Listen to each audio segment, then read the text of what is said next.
أعوذ بالله من الشيطان الرجيم.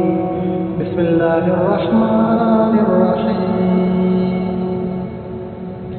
عما يتساءلون عن النبأ العظيم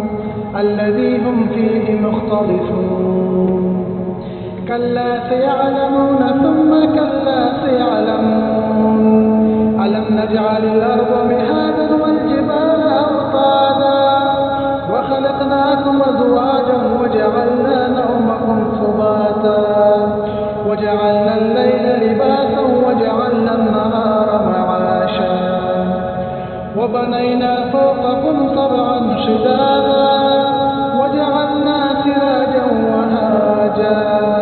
وأنزلنا من المعصرات ماء ثجاجا لنخرج به حبا ونباتا وجنات ألفافا إن يوم الفصل كان ميقاتا يوم ينفخ في الصور فتأتون أفواجا وفتحت السماء فكانت أبوابا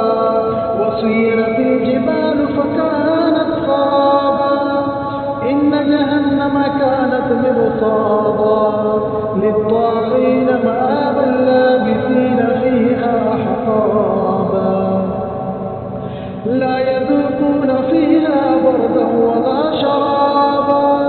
إلا حميما وغساقا جزاء وفاقا إنهم كانوا لا يرجون حسابا وكذبوا بآياتنا كذابا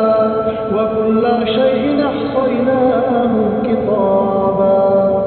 فذوقوا فلن نزيدكم إلا عذابا إن للمتقين مفازا حدائق وأعنابا وكواعب أترابا وكأسا دهاقا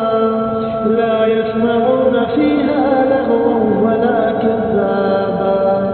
جزاء من ربك عطاء حسابا رب السماوات والأرض وما بينهما الرحمن لا يملكون منه خطابا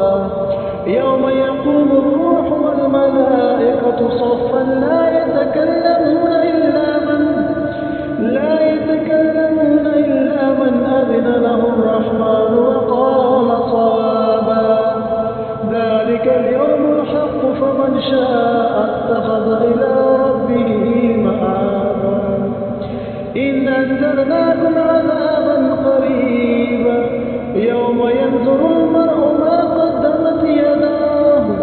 ويقول الكافر يا ليتني كنت ترابا